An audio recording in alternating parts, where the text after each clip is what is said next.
Hi. അപ്പോൾ തമ്പുവിൻ്റെ birthday പ്രമാണിച്ച് സ്കൂളിലെ ഫ്രണ്ട്സിന് ഗിഫ്റ്റ് കൊടുക്കാമെന്ന് തീരുമാനിച്ചിട്ടുണ്ടായിരുന്നു കേട്ടോ. എല്ലാ കുട്ടികളും അങ്ങനെ ചെയ്യുന്നതാണ്. അപ്പോൾ തമ്പുവിന് കൊടുക്കാൻ വേണ്ടിയിട്ട് ഞാൻ വാങ്ങിയിട്ടുണ്ടായിരുന്നത് അപ്സരയുടെ ഒരു പെൻസില്, ഒരു റബ്ബർ, നമ്മുടെ റബ്ബർ, പിന്നെ ഷാർപ്പ്നറുമാണ് കേട്ടോ. അപ്പോൾ ഈ 3 ഐറ്റംസ് ഒരു പൊതിയിലാക്കിയിട്ട് കുട്ടികൾക്ക് കൊടുക്കാം, അങ്ങനെയാണ് തീരുമാനിച്ചിട്ടുണ്ടായിരുന്നത്. അപ്പോൾ അതാ കളർ പേപ്പറൊക്കെ വാങ്ങിയിട്ടുണ്ട്. പെൻസിൽ ഓരോ പെൻസിൽ, റബ്ബർ, ഷാർപ്പ്നർ വെച്ചിട്ട് പൊതിയാണ്. സ്കൂളിൽ നിന്ന് കേക്ക്, മിഠായി അതൊന്നും അവർ പ്രോത്സാഹിപ്പിക്കുന്നില്ല.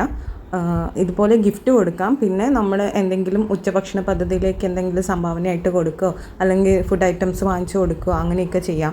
അപ്പോൾ അതാ ഗിഫ്റ്റ് ഇങ്ങനെ കൊടുക്കുന്നുണ്ട്. പിന്നെ നമ്മൾ കുറച്ച് പച്ചക്കറി വാങ്ങി കൊടുത്തിട്ടുണ്ടായിരുന്നു ഫുഡ് ഉണ്ടാക്കാൻ വേണ്ടിയിട്ട് കേട്ടോ. തമ്പുവിൻ്റെ ക്ലാസ്സിൽ 18 കുട്ടികളാണ് ഉള്ളത്. അപ്പോൾ അവർക്ക് എല്ലാവർക്കും ഉള്ള ഗിഫ്റ്റ് വാങ്ങിയിട്ടുണ്ട്. എന്നിട്ട് അത് പൊതിയാണ്. അസിസ്റ്റൻ്റായ കൂടെ തന്നെ ഉണ്ട് കേട്ടോ. എനിക്ക് ഇൻസുലേഷൻ ടാപ്പൊക്കെ കട്ട് ചെയ്ത് തരുന്നത് അസിസ്റ്റൻ്റാണ്. അപ്പോൾ അത് നമ്മളെല്ലാ പൊതികളും പൊതിഞ്ഞ് വെച്ചിട്ടുണ്ട്. ഇനി ടീച്ചർക്കുള്ള ഗിഫ്റ്റാണ് കേട്ടോ. ടീച്ചർക്ക് ഞാൻ 3 കളറുള്ള പെന്നാണ് വാങ്ങിച്ചത്. നീല, കറുപ്പ്, ചുവപ്പ്. അതും പൊതിഞ്ഞ് അതാ ടീച്ചറിൻ്റെ പേരെഴുതി പ്രത്യേകമായിട്ട് വെച്ചിട്ടുണ്ട്. അത് കഴിഞ്ഞപ്പോൾ ഭയങ്കര ഹാപ്പി ആയിട്ടോ. നാളെ ബർത്ത്ഡേക്ക് ഇത് കൊണ്ടു കൊടുക്കണം എന്ന് പറഞ്ഞപ്പോൾ ആൾ ഭയങ്കര സന്തോഷത്തിലാണ്. ബർത്ത്ഡേൻ്റെ അന്ന് അത് ഗിഫ്റ്റൊക്കെ എല്ലാവർക്കും കൊടുത്തിട്ടുണ്ടായിരുന്നു. ബർത്ത്ഡേൻ്റെ അന്ന് അവർക്ക് കളർ ഡ്രസ്സ് ഇടാം കേട്ടോ. അപ്പോൾ കളർ ഡ്രസ്സൊക്കെ ഇട്ട് ഗിഫ്റ്റൊക്കെ കൊടുത്തപ്പോൾ ടീച്ചർ ഫോട്ടോ ഒക്കെ അയച്ചു തന്നിട്ടുണ്ടായിരുന്നു കേട്ടോ. അപ്പോൾ വീഡിയോസ് എല്ലാവർക്കും ഇഷ്ടപ്പെടുന്നുണ്ടെങ്കിൽ സബ്സ്ക്രൈബ് ചെയ്ത് സപ്പോർട്ട് ചെയ്യാം കേട്ടോ. അത്രയേ ഉള്ളൂ. താങ്ക്